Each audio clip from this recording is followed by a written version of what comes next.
So first of all, how do we protect a home in the current model? So if you own a home, typically most people will have homeowners insurance. And this is a great product. It's a great coverage for covering things that are generally considered hazards, perils, disasters, accidents, things like a lightning strike or a fire, sometimes an accident within the home, but they're usually these catastrophic type of failure coverage. The other things that need to be covered were the regular types of things usually are paid out of our own savings, our own cash flow for things that we need to maintain, a new coat of paint, the filters on the water system or the furnace, those types of things, right? So there's a lot of things that between the insurance covering kind of the disasters and you covering the regular things, there's usually a decent amount of coverage, but most of that is provided by us as homeowners. Now, a lot of these things can be very expensive. So whether it's an air conditioning unit, I took a look and the average air conditioning unit replacement is $3,800. The average furnace replacement is about $3,000. Even the smaller things like our appliances, a typical refrigerator can be $600. And I was looking, and there are some $3,000 refrigerators out there too that don't even seem that flush with features. All of these things end up being, I think, quite a bit more than a lot of people expect, especially if you're a first-time homeowner. Being from the financial services industry, what did we recommend to people usually as a budgeted amount to cover the cost of maintaining your home? There's a couple of rules out there. The rules of thumb, first of all, it's a 1% rule. It's 1% of your home value per year.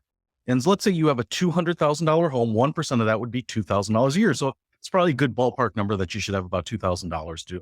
On the flip side, there's a $1 rule, which is $1 per square foot of your home per year. So let's say you have a 2,000 square foot home, times $1 would be $2,000 a year. So in this case, maybe both of these would be about the same amount of money that you would need on an ongoing basis to maintain your home. And if you just think about all the things that go into just maintaining your home, furnace filter, roof repair, a broken shingle, garage door seal, broken dishwasher, maybe a stove burner won't light, maybe your washing machine needs to be replaced. And then not only just the actual cost of those products and supplies and parts, but the labor to usually put them in. This list is slightly biased. These are all things that have happened to me during the home ownership period. That's why it's easy for me to rattle this one off. But $2,000 a year is no small amount. That's $166 a month. And can often be very hard to take that kind of money and put it into a fund for future repair to have that kind of designated. So a lot of people don't. They just will think about using their savings for it.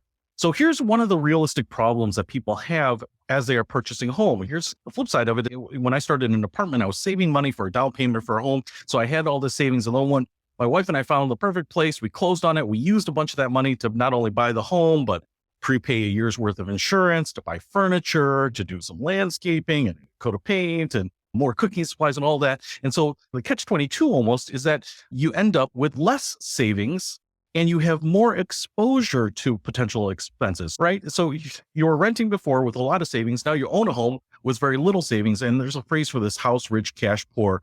And it's one of these things where you've done all this work to get into a house, and now the house is causing you some exposure where you actually need that cash. Something to keep in mind here.